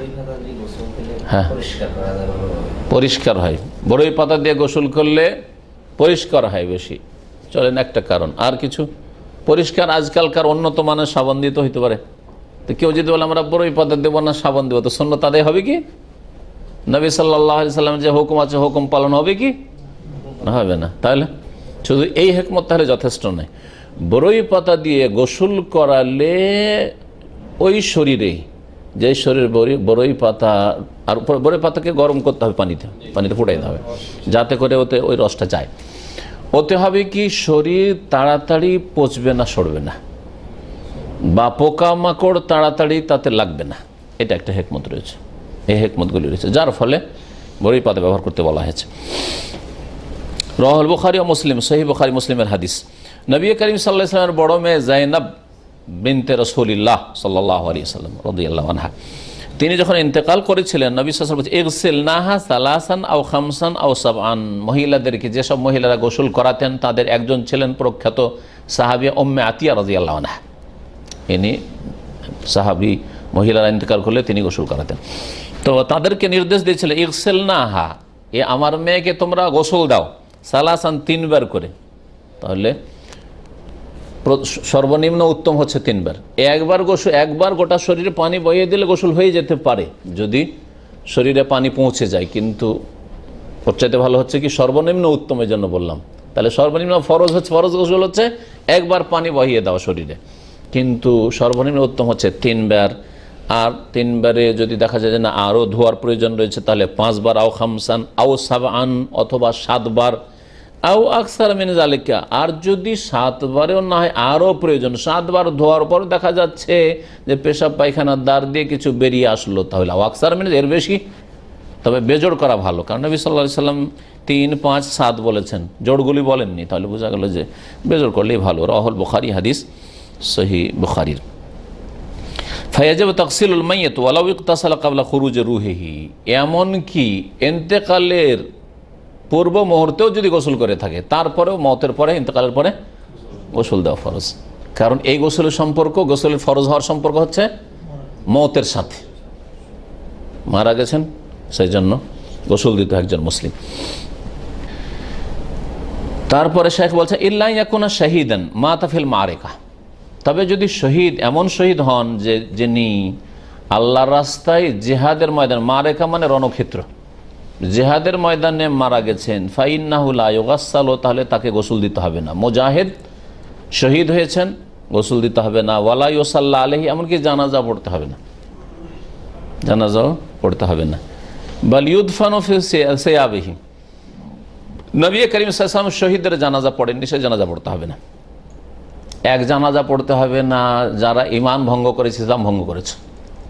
হ্যাঁ, মুশরিকের জানাজা পড়তে হবে না, জায়েজ নয় জানাজা পড়া। বেনামাজি জানাজা পড়তে হবে না, কারণ নামাজ ত্যাগ করা হচ্ছে কুফরি, বড় কুফরি।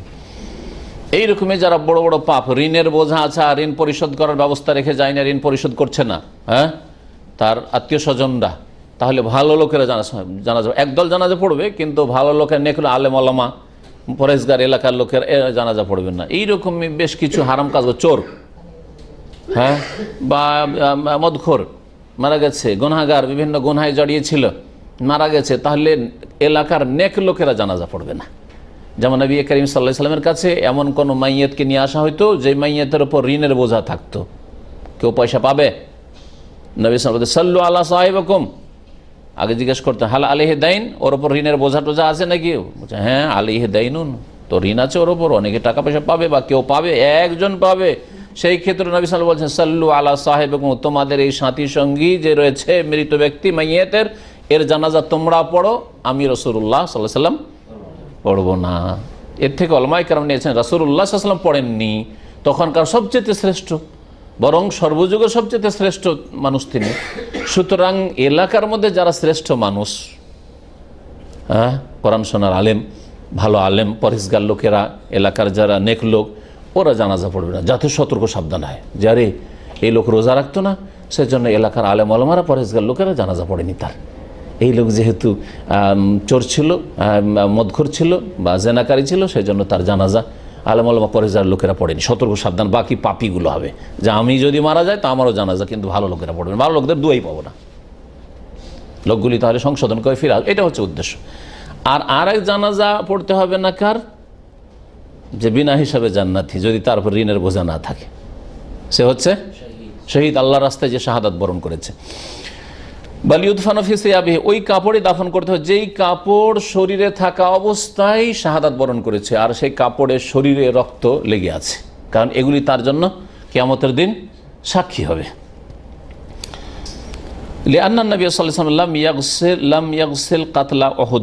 কারণ নবী সাল্লাল্লাহু আলাইহি ওয়াসাল্লাম ওহদের যারা নিহতরা ছিলেন, কাতলা, কাতিলের বহু বচন, কাতিল মানে মকতুল, ওহদ যুদ্ধে যেসব লোকেরা নিহত হয়েছিলেন, শহীদ হয়েছিলেন, তাদেরকে গোসল দেননি। ওয়ালাম ইউসাল্লি আলিম, তাদের সালাত আদায় করে জানাজাও পড়েননি। এই মর্মে আরও বেশ কিছু হাদিস আছে, কিছু হাদিস শোনায়। জাবের রাদিয়াল্লাহু তাআলা আনহু থেকে বর্ণিত, তিনি বলছেন কালা রাসূলুল্লাহ সাল্লাল্লাহু আলাইহি ওয়াসাল্লাম বলছেন ইদফানুহুম ফি দিমাইহিম ওয়ালাম ইয়াগসিলহুম, ওয়ালাম ইয়াগসিলহুম বা ওয়ালাম ইউগাসসিলহুম, তাদেরকে দাফন করো তাদের রক্তের সাথে, রক্ত সহ দাফন করো, আর ওদেরকে গোসল দিও না, ওদেরকে গোসল দিও না। আখরাজাহুল বুখারী, সহিহ বুখারীর বর্ণনা। আর একটি হাদিসে রয়েছে আনা শাহিদুন আলা হাউলাই, আমি এইসব শহীদদের জন্য সাক্ষী। রাসূলুল্লাহ বলছেন লাফুহুম ফি দিমাইহিম, তাদেরকে তাদের রক্তের সাথে জড়িয়ে দাও, রক্তের সাথে যে কাপড়গুলি আছে ওগুলো দিয়ে তাদেরকে জড়িয়ে দাও। ফাইন্নাহু লাইসা জারিহুন ইউজরাহু ফিল্লাহ, যে কোনো আহত বা নিহত ব্যক্তি যে আল্লাহর সন্তুষ্টির জন্য আহত বা নিহত হয়, ইল্লা জাআ, কিয়ামতের দিনে আসবে, ওয়াজুরহু ইয়াউমাল কিয়ামাতে, আর তার জখমগুলি, ক্ষতগুলি কিয়ামতের দিন ইউদমা, ক্ষতগুলি থেকে রক্ত প্রবাহিত হবে, রক্ত ঝরতে থাকবে। সুবহানাল্লাহ, কিয়ামতের দিন রক্ত ঝরবে, জিহাদের ময়দানে ঝরেছে ওই রক্ত কিয়ামতের দিন হাশরের মাঠে ঝরতে থাকবে। লাউনুহু লাউনুদ্দম, আর ওই রং হবে, ওই রক্তের রং হবে কীরকম, রক্তের মতো লাল হবে। ওয়া রিহুহু রিহুল মিস্ক, দুনিয়ার রক্তে গন্ধ হইতো, তাই না, এটা গন্ধ আছে রক্তের, কিন্তু কিয়ামতের দিনে যে রক্ত প্রবাহিত হবে তার থেকে যে ঘ্রাণ বেরোবে, ঘ্রাণটি হবে মিসকে আম্বার, সবচাইতে মূল্যবান যে সেন্ট রয়েছে, আতর রয়েছে মৃগ নাভি থেকে যা তৈরি হয়, মৃগ নাভির যে আতর সেন্ট রয়েছে তার মতো তার ঘ্রাণ হবে। হাদিস ইমাম বাইহাকি বর্ণনা করেছেন এবং তার সনদ সহিহ। আনাস রাদিয়াল্লাহু তাআলা আনহু থেকে বর্ণিত, তিনি বলছেন ইন্না শুহাদা উহুদিন লাম ইউগাসসালু ওয়া দুফিনু বিদিমাইহিম ওয়া লাম ইউসাল্লি আলাইহিম ওয়া লাম ইউসাল্লা আলাইহিম। ওহদে যারা শহীদ হয়েছিলেন তাদের সংখ্যা কত ছিল? 70 জন শহীদ হয়েছিলেন সাহাবায়ে কেরাম। তাদেরকে লাম ইউগাসসালু, গোসল দেওয়া হয়নি, ওয়া দুফিনু বিদিমাইহিম, তাদের রক্তেই তাদেরকে দাফন করা হয়েছিল, রক্ত কাপড় সহ, ওয়া লাম ইউসাল্লা আলাইহিম, আর তাদের জানাজার সালাত আদায় করা হয়নি। হাদিস আবু দাউদে রয়েছে, হাদিসটি সহিহ। রাবিআন, চতুর্থ বিষয় হচ্ছে সিফাতু গোসলিল মাইয়িত, মাইয়িতকে গোসল দেওয়ার বিবরণ বা গোসল দেওয়ার পদ্ধতি। মাইয়িতকে কেমন করে গোসল দেবেন? প্রথম বিষয় শেখ বলছেন আন্নাহু তুস্তারু আওরাতুহু, গোসল দেওয়ার সময় তার লজ্জা স্থান ঢাকা থাকবে। এমন নয় যে গোসল দেবেন তো গোটা শরীরের কাপড় খুলে ফেলবেন, একবারে উলঙ্গ করে দেবেন, না, এরকম নয়। কারণ মানুষ জীবিত হোক অথবা মৃত হোক, লজ্জা স্থান আবৃত রাখা ফরজ। সাতরে আওরাত, লজ্জা স্থান ঢাকা ফরজ। তাই ভাষ্যকার বলছেন লিআন্না আওরাতাল মাইয়িতি কাওরাতিল হাইয়্যি, কারণ মৃত ব্যক্তির লজ্জা স্থান হচ্ছে কাওরাতিল হাইয়্যি, জীবিত ব্যক্তির লজ্জা স্থানের মতো। যেমন জীবিত ব্যক্তির লজ্জা স্থান ঢাকা রাখা ফরজ, তেমনি মৃত ব্যক্তির লজ্জা স্থান। হাদিস আলী রাদিয়াল্লাহু তাআলা আনহু থেকে একটি হাদিস রয়েছে, ওয়ালা তানজুর ইলা ফাখযি হাইয়িন ওয়ালা মাইয়িতিন, তুমি কোনো জীবিত অথবা মৃত ব্যক্তির রানের দিকে তাকায়ও না। রান দেখাই যদি জায়েজ না হয়, তাহলে যেটা আওরাতে গালিজা, লজ্জা স্থানকে দুই ভাগে ভাগ করা হয়েছে, আওরাতে খফিফা, হালকা লজ্জা স্থান, আর আওরাতে গালিজা যেটা অকাট্য লজ্জা স্থান। আওরাতে খফিফা হচ্ছে হাঁটু থেকে নিয়ে রানের শেষ পর্যন্ত এইটুকু, আর আপনার ওপর দিকে ধরেন নাভি থেকে সামান্য একটু নিচ পর্যন্ত, এগুলো হচ্ছে আওরাতে খাফিফা। নাভির নিচে হয়তো একটু কাপড় নেমে গেল, অনেকে নেমে যায়, আওরাতে খাফিফা খুললো তার। এইদিকে হাঁটুর ওপরে কাপড় উঠলো, আওরাতে খাফিফা, হ্যাঁ, একবারে গালিজা নাই, অকাট্য নাই। কারণ নবী সাল্লাল্লাহু আলাইহি সাল্লাম কখনো কখনো রান খুলেছেন, আবু বকর আসছেন খোলাই আছে, যদি আওরাতে গালিজা হতো যে একেবারে খোলা হারাম, তাই নবী সাল্লাম খোলা রাখতেন আবু বকরের সামনে? ওমর রাদিয়াল্লাহু তাআলা আসছেন, তাও খোলা রাখছেন। ওসমান রাদিয়াল্লাহু তাআলা যখন আসছেন, খুব লজ্জাশীল মানুষ ছিলেন তিনি, নবী সাল্লাম জানেন যে ওসমান আসে আর যদি দেখে যে আমার একটু রান খোলা আছে তো পালাবে ওইখান থেকে, টান দিব আসবেই না, তাড়াতাড়ি ঢেকে নিলেন। হ্যাঁ, যারা লজ্জাশীল লোক হয় তাকে দেখে মানুষ বেশি লজ্জা করে, ঠিক না? লজ্জাশীল লোককে দেখে বেশি লজ্জা করে। একজন মানুষ আপনার সাথে যদি খোলাখুলি কথা বলে তো খোলাখুলি কথা বলবেন, এর উদাহরণ একটা বুঝেন। খোলাখুলি একটু ওপেন কথা বলে, রসিকতা করে, মজাক করে, ওর সাথে আপনি মজাক করেন। আর একটা লোক না, জরুরি কথা ছাড়া কোনো কথা বলে না, সালাম দুয়ার ভদ্র কথা ছাড়া ওই সব কথাই নেই, তো আপনি বলবেন ওর সাথে এরকম কথা? না, বলবেন না যে না ভাই এই ধরনের কথা বলবো না, কারণ এরকম কথা উনি পছন্দ করেন না, হয়তো কখনো ওর তার মুখ থেকে শুনি না, ঠিক কিনা? জি হ্যাঁ। আওরাতে গালিজা, তাহলে বাকি অংশটা বুঝতে পারছেন, সামনের দিক থেকে পেছন দিক থেকে হচ্ছে কবল আর দবর, এটা হচ্ছে আওরাতে গালিজা। এর কোনো অংশ খোলা হারাম, জি হারাম। বলছেন যে লজ্জা স্থান ঢাকতে হবে। আর তার সুম্মা ইউরফাউ কালিলান ওয়া ইউসারু বাতনাহু আসরান রাফিকান, তারপরে ওই মাইয়াতকে একটু উঠিয়ে বসাতে হবে, কাত করতে হবে, মাথার দিক থেকে হাত দিয়ে একটু কাত করে উঠিয়ে, হ্যাঁ, যাতে করে কি হয় পেটটা একটু এভাবে খাড়া হয়, যেমন বসে আছি আমরা এইরকম। খানিকটা উঠালে কি হবে, ওপরের দিকে যেগুলো হয়তো পেটে আছে পায়খানা বের হওয়ার, সেগুলো যাতে করে বেরিয়ে বেরিয়ে আসে, কারণ শুয়ে থাকলে হয়তো বেরোবে না শুয়ে রাখলে, কিন্তু একটু যখন কাত করে বসাবেন তখন বেরোয়ার কাছাকাছি, বেরোয়ার উপক্রম হবে। ওয়ুসারবাত না, আর তারপর তার সাথে সাথে পেটটাকে একটু চাপা দেবে। আসারে আসারো মানে হচ্ছে কোনো কিছুকে, যেটাকে বলা হয় চিপা, কাপড়কে কি বলেন আপনার, কাপড় ভিজা কাপড়কে যে আপনার ই করেন, কাপড় চিপা বলছেন না? হ্যাঁ, তো আসারা মানে হয় আসলে চিপা কোনো জিনিসকে, এই জন্য আসির বলা হয়, জুসকে কি বলা হচ্ছে, আসির বলা হয়, কারণ ওকে কি করা হচ্ছে, হ্যাঁ চিপে রস বের করা হচ্ছে, আসির এই জন্য বলা হচ্ছে, লেখা আছে আসির, দেখবেন জুসকে। ওয়ুসারবাত না হতো, পেটটাকে একটু চাপা দিতে হবে, পেটটাকে চেপে যাতে করে হালকা, আসরান রাফিকান, নম্রতার সাথে, এমন নাই যে জবরদস্তি মারা গেছে আর কি আছে, যতদূর শক্তি আছে দিয়ে চাপ দেয়, অথচ একটা জীবিত ব্যক্তিকে চাপ দিলে তার কষ্ট হইতো, ওইরকম চাপ দেওয়া চলবে না, হালকা চাপ দিতে হবে। তাহলে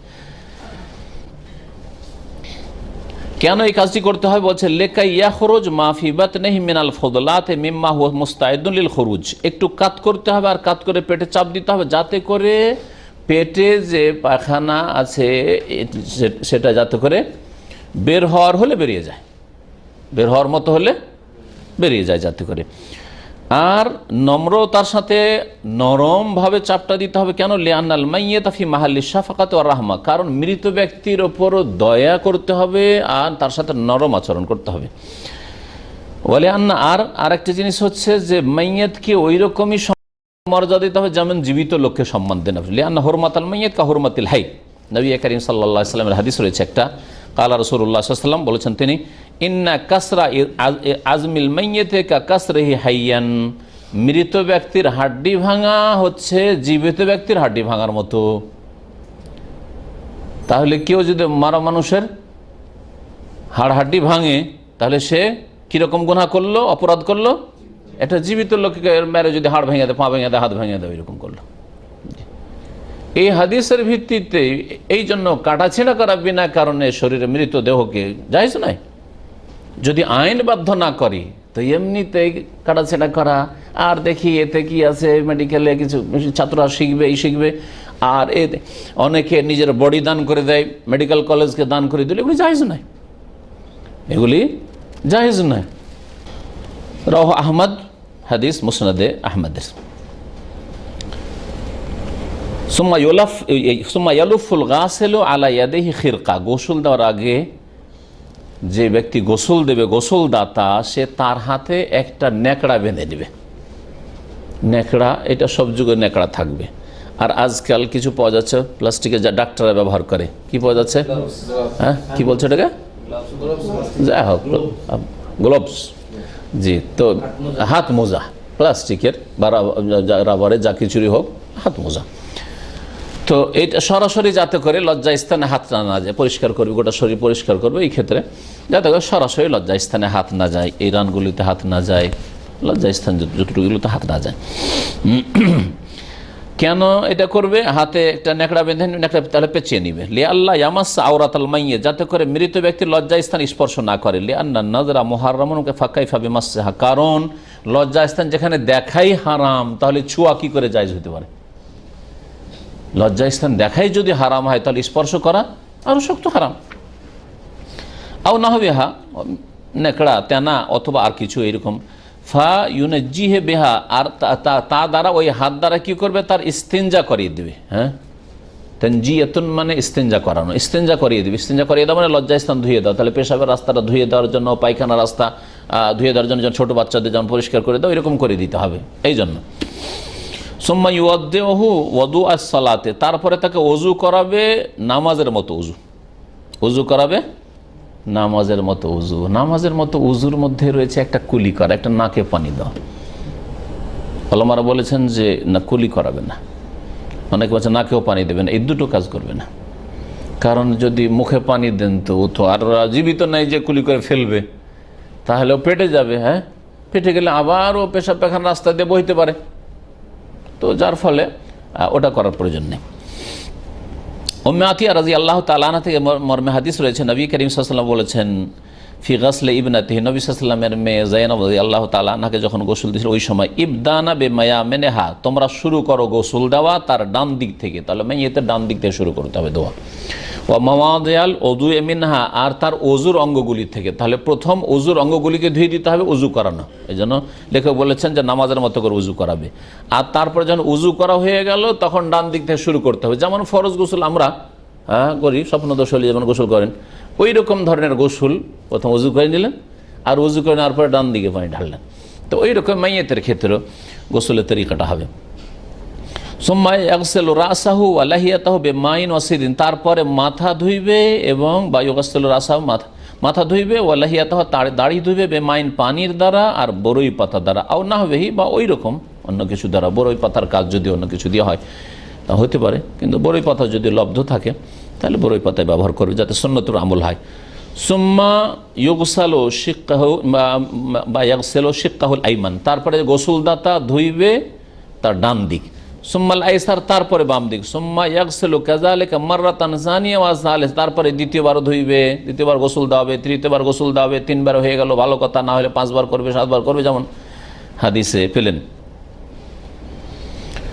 ইয়মিররু ফি কুল্লি মাররাতিন ইয়াদাহু আলা বাতনিহি, গোসলদাতা প্রত্যেকবার তার হাতকে তার পেটের ওপর দিয়ে নিয়ে যাবে, যাতে করে প্রত্যেকবার গোসল দেওয়ার আগে পেট থেকে কিছু বের হওয়ার থাকলে বেরিয়ে যায়, হালকা একটু চাপ দিয়ে বেরিয়ে যায়, আর তারপরে সাফ করে দেয়। ফাইন খারাজা মিনহু শাই, কোনো কিছু যদি বেরিয়ে আসে, গাসালাহু, তাহলে ধুয়ে ফেলবে। দেখছেন পায়খানা রাস্তা দিয়ে একটু বেরিয়ে আসছে কিছু, তাহলে ধুয়ে ফেলবে।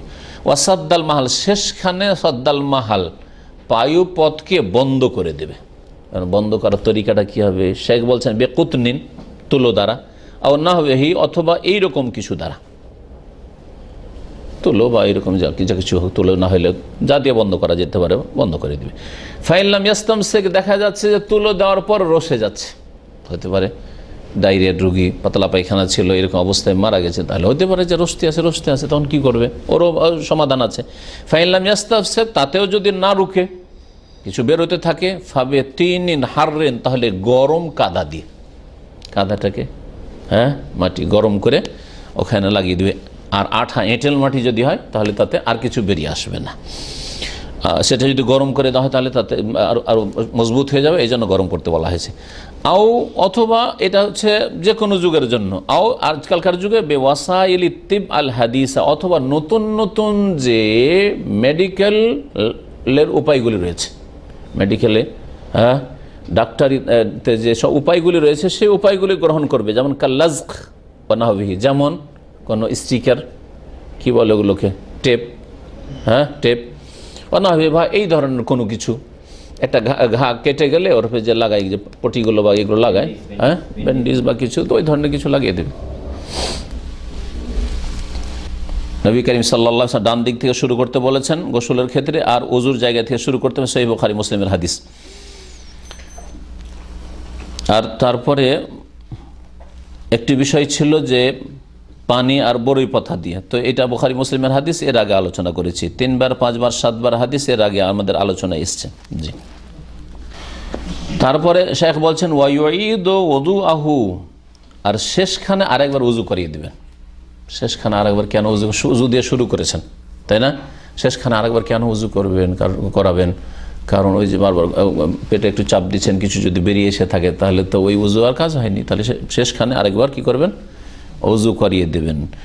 ওয়াইন লাম ইয়ানকা বিসালাস, 3 বারে যদি পরিষ্কার না হয়, 3 বার করে গোসল দিলেন কিন্তু তার পায়ুপথ পরিষ্কার হয় না, হ্যাঁ, বা শরীর পরিষ্কার হয় না, জিদা এলা খামস, তাহলে 5 বার বাড়িয়ে দিতে হবে, আও এলা সাব, অথবা 7 বার বাড়িয়ে দিতে হবে। জি, কামা ফয়লা বিন নবী সাল্লাল্লাহু আলাইহি ওয়াসাল্লাম, যেমন নবী করিম সাল্লাল্লাহু আলাইহি ওয়াসাল্লামের সাথে করা হয়েছে। মুসনাদ আহমদের হাদিস হচ্ছে নবী সাল্লাল্লাহু আলাইহি ওয়াসাল্লামকে 7 বার করে গোসল দেওয়া হয়েছে, 7 বার করে গোসল দেওয়ানো হয়েছে। সুম্মা ইয়ানশিফু বিসাওমিন, তারপরে গোসলদাতা বা যারা গোসল দিচ্ছে ওরা কাপড় দিয়ে কি করবে? শরীরটা মুছে দিবে। নাসাফা মানে হচ্ছে গামছা দিয়ে বা তলে দিয়ে মুছে দেওয়া, একে এজন্য মিনসাফা, তলেকে মিনসাফা বলা হয়। ওয়ায়ুজআলু তিব ফি মাগাবিনিহি, এবং গোসল দিয়ে গাটা মুছে দেওয়ার পরে সুগন্ধি দিতে হবে ওই সব জায়গাগুলিতে, যেই জায়গাগুলিতে ঘাম জমে যাওয়ার বা ময়লা জমে যাওয়ার সম্ভাবনা থাকে শরীরে, যেই জায়গাগুলি চোখের আড়ালে শরীরে রয়েছে। হ্যাঁ, কোনগুলি? এই জায়গাটা একটা এরকম, এই জায়গাটাতে ঘাম জমে দেখবেন, হ্যাঁ, ধুলো মাটিতে বাইরে চলেন, এই জায়গাটাতে ঘাম জমবে, বগলে, হ্যাঁ, তারপরে হাঁটুর নিচে এইসব জায়গা দিয়ে শরীরে যে গন্ধটা ছড়ায়, যেখানে ঘাম জমে, হ্যাঁ, ময়লা জমে আর বেশি ঘাম হয়, ওই জায়গাগুলিতে গন্ধ ছড়ায়, সেজন্য ওই জায়গাগুলিতে সুগন্ধি দিতে হবে। মাগাবেন বলছেন কাতাইয়ের রুকবাতাইন, 2 হাঁটুর নিচের অংশ, অতাহাতাল এবে তো বগলের অংশ, অস্তর নাভি, এরকমই নাভিতে যে জায়গাটা আছে ওই জায়গার, ওখানেও অনেক সময় ঘাম জমে, তো ওইখানে বিশেষ করে মোটা মানুষদের তো আরও বেশি। জি, এই সুগন্ধি দেওয়ার দলিল আব্দুল্লাহ বিন ওমর রাদিয়াল্লাহু তাআলা আনহু থেকে বর্ণিত রয়েছে। আর কি করতে হবে? আরেকটা জায়গায় সুগন্ধি দিতে হবে, মাওয়াদিয়া সুজুদিহি, মৃত ব্যক্তির সেজদার স্থানে, মানে কপালে যে জায়গাটা সেজদা করেছে ওইখানে বিশেষ করে। আর মাওয়াদে যখন বলেছেন তাহলে একটু হাতে দিয়ে দিলেন। কয়টা অঙ্গ সেজদা করে? 7টা অঙ্গ সেজদা করে। তাহলে কপাল, নাক, কপালে দিয়ে নাকে দিলেন, হাতে দিলেন, হ্যাঁ, 2 হাঁটুতে দিলেন, হ্যাঁ, 2 পায়ে দিলেন, বিশেষ করে কপালে দেবেন। সেজদার অঙ্গগুলিতে কেন দিতে হয়? বলছে যে এই জায়গাগুলির সম্মানার্থে, এই 7টা অঙ্গ যেহেতু আল্লাহ পাককে সেজদা করেছে, হ্যাঁ, জমিনে রেখে সেজদা করেছেন, তো এই জায়গাগুলির সম্মানার্থে। ওয়াইন তাইয়াবাহু কুল্লাহু কানা হাসানান, তারপরে শেখ আরেকটি কথা বলছেন, গোটা শরীরে যদি, শুধু এই 7টি অঙ্গের না, গোটা শরীরে যদি খুশবু মলে দেন, মাখিয়ে দিলেন, গোটা শরীর তেল মাখার মতো করে গোটা শরীরে সুগন্ধি আতর মাখিয়ে দিলেন, তো কানা হাসান, এটা সবচেয়ে ভালো। এর দলিল সাহাবীদের আমল।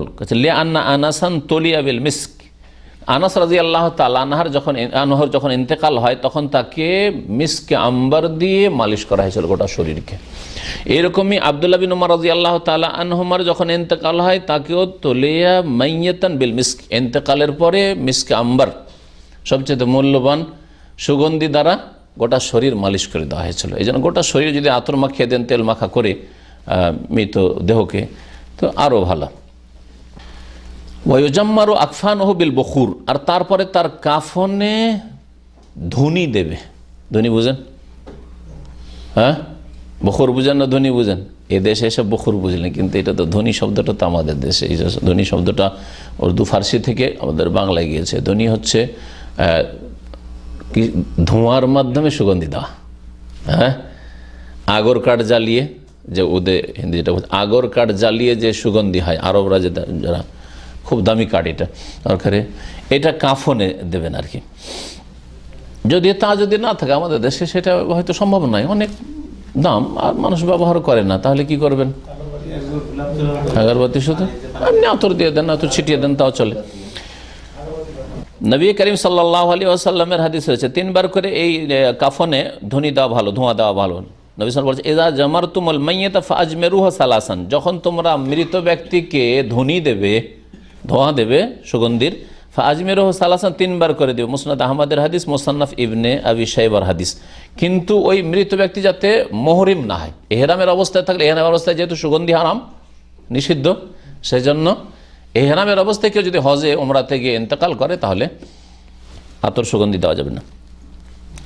ওয়াইন কানা সারে বহু আজফারু তউইলাতান, যখন মারা গেছে দেখা যাচ্ছে মোচ খুব বড় বড় হয়ে আছে, হ্যাঁ কেটে না হলে ঠোঁট থেকে বেড়ে যাচ্ছে, তবে এটা হচ্ছে বড় বা খুব বেশি বড় আছে, অমুসলিমদের মতো একবারে হ্যাঁ মোচ হয়ে আছে। ওয়া আজফারুহু, নখ বড় বড় হয়ে আছে। ওখেজা মিনহা, তাহলে এগুলো কেটে নিতে হবে, কেটে নাও ভালো। ওয়াইন তোরে কাজা লেখা ফালা হারাজ, আর যদি ছেড়ে দেওয়া হয় যেহেতু সে কাটে নিয়ে মারা গেছে তো ওর সাথে একসাথে দাফন হয়ে যাক, তো কোনো অসুবিধা নেই। কাটা জরুরি না, এক কথা হলে মোজ বড় হয়ে থাকলে, নখ বড় হয়ে থাকলে কাটা জরুরি নয়। ওয়ালা ইয়োসাররাহু শাহরুহু, এখন চুল আছে, ধরেন দাঁড়িয়ে আছে, চিরুনি করতে হবে, বলছেন না চিরুনি করা প্রয়োজন। ওয়ালা ইউহাল্লাকো আনাতুহু, যদি দেখা যায় যে নাভির নিচের যে লোম রয়েছে বড় হয়ে আছে তাহলে ফেলতে হবে না, প্রয়োজন নেই, বলছেন না এটা করতে হবে, কারণ এটা লজ্জা স্থানের বিষয়। আর লজ্জা স্থানে অপ্রয়োজনীয় বা সামান্য প্রয়োজনে যে হাত দেওয়ার প্রয়োজন না, একমাত্র পেশাব পায়খানা সাফ করার জন্য লজ্জা স্থানে হাত দেবে, আর নাভির নিচের পশম ফেলার জন্য লজ্জা স্থানে হাত দেবে না, এটা করবে না। এই জন্য যদি বড় হয়েও থাকে তাও ফেলবেন। ওয়ালা ইখতানহু, আর এমন মানুষ হয়তো মুসলিম কিন্তু খাতনা করেনি, তাহলে খাতনা করবেন, ইন্তেকাল করবেন না, খাতনা করবেন না। ওয়ালা ইখতানহু লিআদামি দলিল আলা যালিক, কারণ এর কোনো দলিল নেই, এর কোনো দলিল প্রমাণ নেই, যার ফলে করবেন না। এরকম মহিলা যদি হয় আর মহিলার চুল বড় আছে তাহলে 3 ভাগে ভাগ করবে, 3টি বেনি করবে। ওয়াল মারাতু ইউযফারু শা'রুহা সালাসাতু কুরুন, মহিলার চুলকে 3টি বেনি করবে। ওয়া ইউসদালু মিন ওয়ারাইহা, আর পেছনে লটকে দেবে, পেছন দিকে লটকে দেবে। এই মর্মে উম্মে আতিয়া রাদিয়াল্লাহু তাআলা আনহা থেকে বর্ণিত হাদিস রয়েছে, কালা, তিনি বলছেন, অম্মাশাত নাহা সালাসাতা কুরুন, নবী সাল্লাল্লাহু আলাইহি ওয়াসাল্লামের মেয়ের যখন ইন্তেকাল হয়েছিল গোসল দিলাম আর তার চুলকে আমরা 3টি বেনিতে ভাগ করে দিয়েছিলাম। ওফি রিওয়ায়াতে, আরেকটি রিওয়ায়াতে রয়েছে হাদিসে, ফাজাফারনা শা'রাহা সালাসাতা আসলাসিন, 3 ভাগে ভাগ করেছিলাম তার চুলকে। কারনাইহা, 2 সাইডে 2 ভাগ, 2 বেনি। ও নাসিয়াতাহা, আর তার কপালের সামনে মাঝখানে একটা। ওয়াল কাইনাহা খালফাহা, আর সেই 3টি বেনিকে পিছন দিকে হয়ে যেতে হবে, সামনে দিয়ে করে রাখবে না, চুলকে সামনে দিয়ে করে রাখবেন, পিছন দিকে ফেলে দেবে। আখরাজাহুল বুখারী ও মুসলিম, হাদিস সহিহ বুখারী এবং মুসলিমে রয়েছে। এই 4টি বিষয় আলোচনা করলাম, আর বাকি আমাদের সামনে 8টি মাসালা থাকলো এই মাইয়েতের সম্পর্কে। আল্লাহ তাআলা তৌফিক দিলে ইনশাআল্লাহ তাআলা আগামী সপ্তাহগুলিতে এই আলোচনাগুলি আমরা শেষ করব। আল্লাহ পাক রব্বুল আলামিন যেন আমাদেরকে দুনিয়াতেও সহি সালামত রাখেন, ঈমানের অবস্থায় রাখেন, বালা মুসিবত মুক্ত রাখেন, ফিতনা থেকে মুক্ত রাখেন দিন দুনিয়ার। আর আল্লাহ পাক যখন আমাদেরকে নেবেন কালেমা তাইয়্যিবার শাহাদাতের তৌফিক দান করেন, তওবা সংশোধন করার আল্লাহ পাক সর্বদা যেন তৌফিক দান করেন। আল্লাহ পাক আমাদের সকলকে জান্নাতুল ফিরদৌস যেন দান করেন। সুবহান রাব্বিকা রাব্বিল ইজ্জাতি আম্মা ইয়াসিফুন ওয়া সালামুন আলাল মুরসালিন ওয়ালহামদুলিল্লাহি রাব্বিল আলামিন। প্রশ্ন আছে, একবার জিজ্ঞাসা করেছেন, আমি কিছু লোকের কাছে দেনা আছি, তাদেরকে তাদের টাকা ফেরত দেওয়ার কোনো সুযোগ নেই, তাদের সাথে দেখা হওয়া সম্ভব না, তাহলে আমি কি করব? কেন এরকম দেনা করলেন? এতে যদি কেউ অবহেলা করে থাকে, যখন দেখা সাক্ষাৎ হচ্ছিল তখন বাহানা করেছে, তাহলে অবশ্যই গুনাহগার। কারণ এটা এক শ্রেণীর লোকেরা খুব সস্তা ফতোয়া নিতে চায়, যেই সময় দিতে পারতো সেই সময় সে অবহেলা করেছে, টাল বাহানা করেছে, নিজের সব কাজ করেছে কিন্তু দেয়নি। এখন দূরে চলে এসছে, এখন এত দূরে চলে এসছি, এখন তো যোগাযোগ নেই, ওর টেলিফোন নেই, ওর বাড়িও চেনি না, এখন কেমন করে দেবো? তো আল্লাহ এত সহজে মাফ করে দেবেন। সেই সময় হয়তো দেওয়ার মতো কোনো উপায় ছিল না, নিরুপায় ছিলেন, বা অতদিন সে ছেড়ে রেখেছিল, আপনাকে হয়তো 2 বছরের জন্য টাকাটা দিয়ে রেখেছে, আর যেই সময় টাকা দেওয়ার সময় হয়েছে আর খুঁজে পাচ্ছেন না, আর তার ঠিকানা জানেন না, তখন সমাধান আছে। কিন্তু ও টাকা চাইছে, দিচ্ছেন না, দিচ্ছি, আর তারপর টান দিয়ে চলে গেলেন। এই সে হচ্ছে এক দেশের, আপনি হচ্ছেন আরেক দেশে, চলে গেলেন, আর ওর বাড়ির ঠিকানা কিছুই জানেন না, আর বলছেন যে এখন কি করে মাফ পাবো। তো আল্লাহ তো এত সহজে মাফ করে দেবেন না। তওবা করতে ভালো করে আল্লাহর কাছে মাফ চাইতে হবে, তওবা করতে হবে। আল্লাহ পাক রব্বুল আলামিন যেন সংশোধনের তৌফিক দান করেন। শেষ উপায় হচ্ছে ওই ব্যক্তির নামে ওই টাকাটা দান করে দেবেন। তারপরে আপনার জীবনে কখনো যদি চলে আসে আবার দিতে হবে, তাই দিতে হবে, কারণ সে আপনাকে দান করতে বলেনি, তার নামে আপনি দান করেছেন, মুক্ত হওয়ার আশায় যে আল্লাহ পাক হয়তো আমাকে মাফ করবেন। একটা সুন্দর প্রশ্ন আছে স্যার। এক ভাই বলেছেন, যদি তাবলীগ জামাতে যাওয়া বেদাত হয় তাহলে মাদ্রাসায় যাওয়া বেদাত কেন নয়? দুটো জায়গাতেই তো ইলম শিক্ষার জন্য যাওয়া হয়। একবার জিজ্ঞাসা করেন, তাবলীগ জামাতে যাওয়া যদি বিদাত হয় তো মাদ্রাসায় যাওয়া কেন বিদাত নয়? দুই জায়গাতে ইলম শিক্ষার জন্য যাওয়া হয়। দুটোতে পার্থক্য আছে। তাবলীগ জামাতে প্রথম কথা বলেছেন যে ইলম শিখতে যায়। কোনো মানুষ চিল্লাতে যে ইলম শিখে না, মূর্খ হয়ে যায়, মূর্খ হয়ে ফিরে আসে। ভালো করে শুনে রাখেন, কোনো বাড়াবাড়ি কথা নাই, কোনো কিছু শিখে আসে না। 30 বছরের চিল্লা কাটা লোক আমার মাশাআল্লাহ মেলা কেউ পরিচিত আছে যারা তওবা করে ফিরে আসছে। বলছে শেখ 30 বছরে যা শিখেনি 1 বছর দার শেষে শিখেছি, কিছু শিখিনি। কি শিখেছি তাদের কাছে? শুধু বেরিয়ে যাও, সময় দাও আল্লাহ রাস্তায়, এছাড়া আর কিছু শেখেনি। তো কথা হচ্ছে যে ওটা শিক্ষা অঙ্গন নয়, শিক্ষার জায়গা চিল্লা নয়, তাবলীগ নয়। শিক্ষার জায়গা হচ্ছে শিক্ষা প্রতিষ্ঠান, হয় ইসলামিক সেন্টার অথবা কোনো দার্স মসজিদ ভিত্তিক অথবা মাদ্রাসা, যদি মাদ্রাসার বয়স থাকে আপনার। 2 নম্বর পার্থক্য হচ্ছে যে মাদ্রাসাতে যারা শিখে তার এই কথা মনে করে না যে মাদ্রাসার কোর্স হচ্ছে আমার 10 বছরে দাওরা ফারেক হবো, 10-এ 9 করা চলবে না, 10টাই হচ্ছে ইবাদত, আর 9 বছর করলে চলবে না, অথবা সেটাকে 11-12 করা যাবে না। মেলা মাদ্রাসা 8 বছরে ফারিক করে, মেলা মাদ্রাসা 10 বছরে ফারিক করে। কোনো জায়গায় এক ক্লাসের সাবজেক্ট আছে আপনার 7টা 8টা, কোনো জায়গায় 10টা 12টা 14টা আছে, বোঝা গেছে? তাহলে এটা তাআব্বুদ ইবাদত মনে করে না, তারা মনে করে যে মোটামুটি এতদিন পড়লে একে একটা দাওরা ফারেগের একে সার্টিফিকেট দেওয়া যেতে পারে, একে একটা দাখিলের, আলেমের, ফাজলের, একে কামেলের একটা সার্টিফিকেট দেওয়া যেতে পারে, বোঝা গেছে? পক্ষান্তরে চিল্লাই 40-এ 39 চলবে না। কেউ যদি বলে আমি 40 থাকবো না, 42 থাকবো, তাও চলবে না। তবে 40 হচ্ছে ইবাদত। তাহলে যারা চিল্লা যায় তারা ইবাদত হিসাবে করে, আর যারা মাদ্রাসায় যায় তারা এই সময়টাকে ইবাদত হিসাবে ধরে নেয় না। আর যেটা ইবাদত নাই সেটাকে ইবাদত মনে করা হচ্ছে বিদআত। 40-এর কম চলবে না। আর সপ্তাহে যদি যেতে চান বা যদি সর্বনিম্ন যেতে চান 3 দিনের কম চলবে না, 2 দিন চলবে না, 2 ঘন্টা চলবে না, আর 4 দিন 5 দিনও চলবে না, বোঝা গেছে? আর কয় মাসের হয় তাদের? 3 মাস না 4 মাস? 4 মাসের হয়। 4 মাসে 3 মাস, 2 মাস চলবে না। কেউ যদি বলে যে আমি ভাই তোমাদের 40 দিন থাকতে পারবো না, ঠিক আছে তোমাদের সাথে বিদেশে যাব, কিন্তু আমি 20 দিন থেকে চলে আসবো, নেবে? আমি এই 40 তোমাদের রাখবো না, আমি 45 দিন থাকবো, রাখবে? কখনো না। তাহলে ওটা ইবাদত। আর এই ইবাদত তরিকা ইলিয়াস সাহেব আবিষ্কার করেছেন, রাসূলুল্লাহ সাল্লাল্লাহু আলাইহি ওয়াসাল্লামের দেওয়া নাই, সুতরাং সেটা বিদআত। আর তারপরে তৃতীয় দিক হচ্ছে যে মাদ্রাসায় যদি কোরআন হাদিসের পড়া হয় তাহলে সেটা সওয়াবের কাজ। আর আপনাদের যেটা পড়া হচ্ছে ফাজাইল আমল, তাতে শিরক বিদআতে ভরপুর রয়েছে, কিসসা কাহিনীতে আর স্বপ্ন আর কি আল্লাহ পাক ভালো জানে। ওই সব ফিতনা, যেসব ফিতনা দিয়ে অনেকে মানুষ কবর পূজা শিখে নেবে। কারণ নবীর কবরের কাছে যাচ্ছে আর হাত বেরিয়ে চলে আসছে, নবীর কবরের কাছে যাচ্ছে আর সালাম আসছে, সালামের জবাব আসছে, নবীর কবরের কাছে যাচ্ছে আর রুটি চলে আসে, গিয়ে শুয়ে গেল রুটি চলে এলো। আর ঘুমের অবস্থায় রুটি আসলে আর জেগে অর্ধেক রুটি, স্বপ্নের রুটি ও জেগেও খেতে পাচ্ছে। এগুলি ফাজাইল আমলের কিতাব আছে। মাদ্রাসায় যদি এগুলো পড়া হয় তাহলে গুনাহ। এই পড়াগুলি মাদ্রাসা শোনে, মাদ্রাসা সম্পর্কে জিজ্ঞেস করলেন তো, মাদ্রাসায় তো যদি এই কিচ্ছা কাহিনী ভণ্ডামি পড়ায় তাহলে সেই মাদ্রাসায় পড়া গুনার কাজ। এই বিদআত পড়ার জন্য মাদ্রাসা নাই, আল্লাহ এবং রসুলের কথা পড়ার জন্য মাদ্রাসা।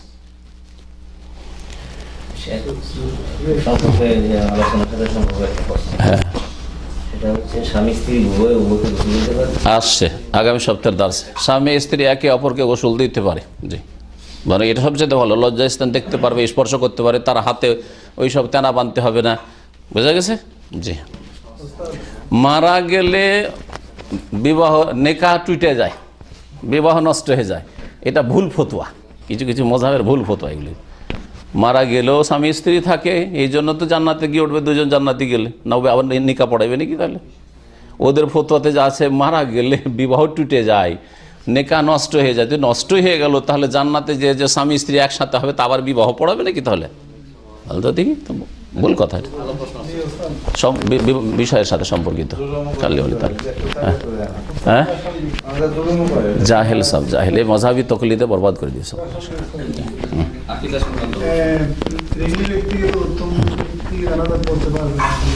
হ্যাঁ,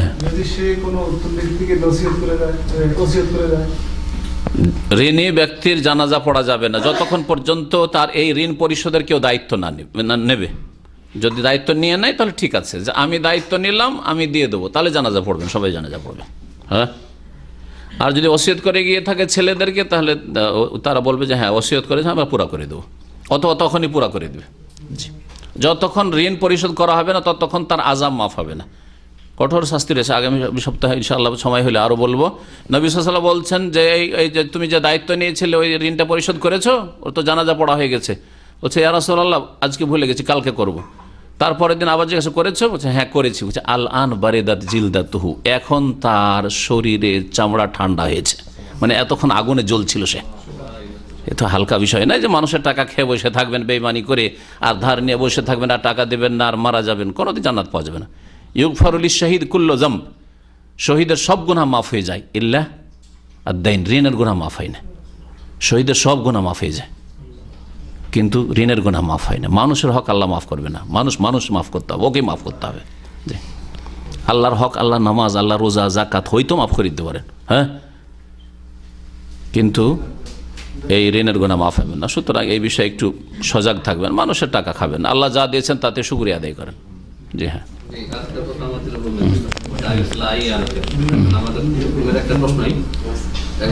যেসব এলাকায় অধিকাংশ মসজিদে কবর আছে সেখানে সালাত আদায় করার মাসালা কি? কারণ অনেক সময় জামাতে সালাত আদায় করতে মানুষ আগ্রহী হয় না, ঘরে সালাত আদায় করে। আর উনি বোঝাতে চেয়েছেন ওস্তাদ যে এসব মসজিদের পাশে পিছনে মানুষের কবর থাকে। জি জি জি, একবার জিজ্ঞাসা করছে যেসব মসজিদে কবর আছে সেসব মসজিদে নামাজ পড়ার হুকুম কি? মসজিদের ভিতরে যদি কবর থাকে, মসজিদের ভিতরে বারান্দায় যেখানে নামাজ হচ্ছে, বারান্দাতে নামাজ হচ্ছে, সেখানে কবর, তাহলে সেই মসজিদে নামাজ পড়া জায়েজ নয়। তবে মসজিদের বাউন্ডারির বাইরে, মসজিদের দেয়ালের বাইরে, ওয়ালের বাইরে যদি থাকে, ডানে বামে পিছনে যদি থাকে তাহলে পড়া যাবে। সামনে যদি থাকে, এই ক্ষেত্রে বেশ কিছু ওলামারা বলছেন যেহেতু কিবলার দিকে আছে একেবারে মসজিদ সাইডে, কিন্তু দেয়ালের পরে, তাহলে নামাজ পড়া যাবে না। কিন্তু অত শক্তভাবে বলা যাবে না যে নামাজ পড়া হারাম। যদি মসজিদ না পাই তাহলে সেই মসজিদে নামাজ পড়বে, কারণ মসজিদের ভিতরে কবর নেই, বাইরে আছে। তারপরেও কিবলার দিকে হচ্ছে, সুতরাং ওখান থেকে কবরগুলিকে সরাবে যদি মসজিদ আগের হয়, কবর পরের হয়। আর মসজিদ যদি পরে হয়েছে, কবর আগের ছিল, তাহলে মসজিদ সরাই দিবে, মসজিদ সরিয়ে দেবে। এইরকম শিরকের জায়গায় যেখানে শিরকের সম্ভাবনা আছে, আজকে যেসব কবর হয়তো কাঁচা কবরে আছে, কালকে মসজিদের পাশে থাকার কারণে লোকেরা মনে করবে যেগুলো অলিয়া উলিয়া ছিল, দে পাকা করে মাজার বানিয়ে দে, আর এইভাবেই তো কবর পূজা শুরু হয়েছে।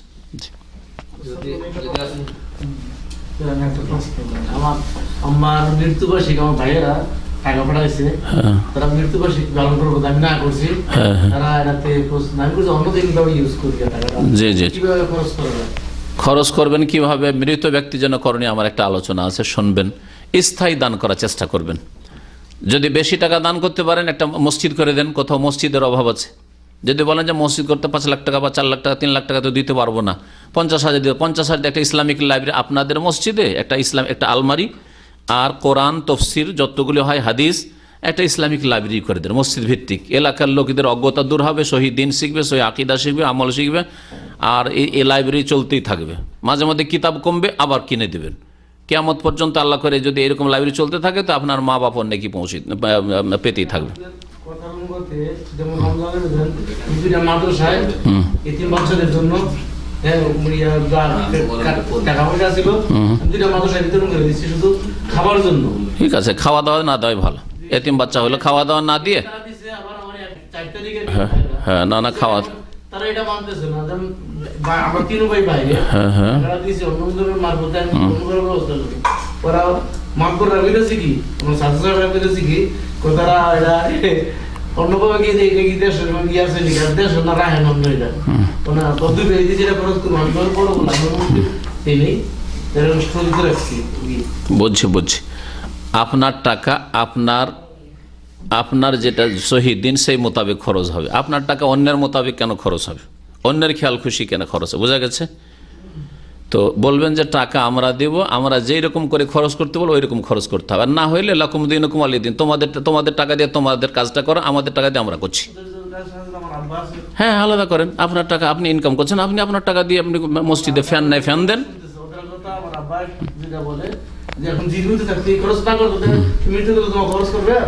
ওই খরচ করে দেখানো একটা নেকি পাবেন। এক তো বিদআত, 2 নম্বর লোক দেখানো কাজ,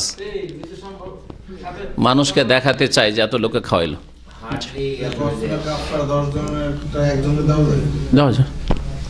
সমস্যা কসমের কাফারা 10 জন মিসকিনের, এক মিসকিনকে 10 দিনের খাবার দেওয়া যায়। হে আল্লাহ, সাল্লাল্লাহু আলাইহি ওয়া মুহাম্মদ ওয়া আলা আলিহি ওয়া সাহবিহি আজমাইন। সুবহানাল্লাহ, আশহাদু আল্লা ইলাহা ইল্লা আনতা, আস্তাগফিরুকা ওয়া আতুবু ইলাইক।